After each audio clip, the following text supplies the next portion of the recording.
Mhashamu Baba Askofu pamoja na familia ya baba yetu Mzee Mtei na waombolezaji wote,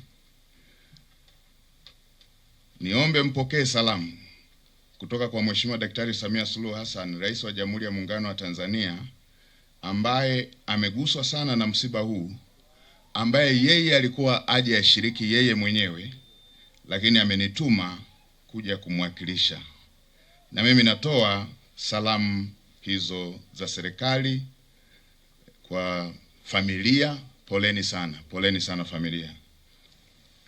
Sote tunatambua kuwa katika maisha yake ya utumishi wa umma, Mzee Edwin Mtei alitoa kipaumbele katika masuala muhimu, ikiwemo kumcha Mungu, uadilifu, uaminifu, uzalendo na kufanya kazi kwa bidii. Marehemu alikuwa mojawapo wa Tanzania wachapakazi kweli kweli. Haya yanajidhihirisha kwa utumishi uliotukuka wa baba yetu ambaye akapata nyadhifa mbalimbali. Mheshimiwa Rais akasema Mzee Mtei atakumbukwa katika msimamo wake, ujasiri wake, maono, uvumilivu na kupenda nchi na kupenda maendeleo. Mheshimiwa Rais amenielekeza kama mtendaji mkuu wa serikali kumuenzi Mzee Mtei kwa vitendo. Na katika kumuenzi Mzee Mtei kwa vitendo, Mhashamu Baba Askofu na wanafamilia, mniruhusu niseme machache. Mzee Mtei alikuwa anapenda maendeleo na tunajivunia alama alizoacha. Nitumie jukwaa hili kumwelekeza Waziri wa Fedha na Waziri wa Ujenzi. Natambua serikali ilishaelekeza kujengwa kwa njia 4 kutoka Tengeru mpaka Kia. Walikuwa wanakamilisha mchakato wa manunuzi kipande cha Tengeru kwenda Usa. Jambo hili likamilike mara moja, ujenzi wa barabara za njia 4 uendelee haraka, kama alama kwamba leo Mzee Mtei alitukusanyisha hapa.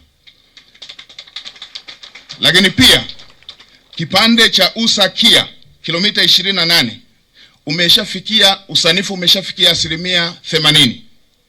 Niwatake Wizara ya Ujenzi na TANROADS, kamilisheni haraka asilimia hizo zilizosalia za usanifu na mtangaze kazi hiyo mara moja, ili kuweza kuweka alama ya kujenga hizo njia 4 kutoka Usa kwenda Kia, ambapo usanifu wake umeshafika 80%, ili kuweza kukamilisha kutoka Tengeru hadi Kia hadi Moshi, baadaye njia barabara ya njia 4.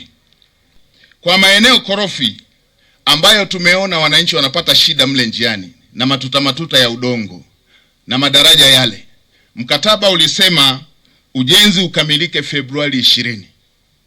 Nataka by Februari 20 mkuu wa mkoa simamia na Mheshimiwa Waziri wa Ujenzi asimamie, ifikapo Februari 20 pawe pamefunguka, barabara hiyo itumike, sehemu ya kuenzi kazi, kupenda maendeleo na maono ambayo ilikuwa tabia na hulka na utambulisho wa mzee wetu Mtei.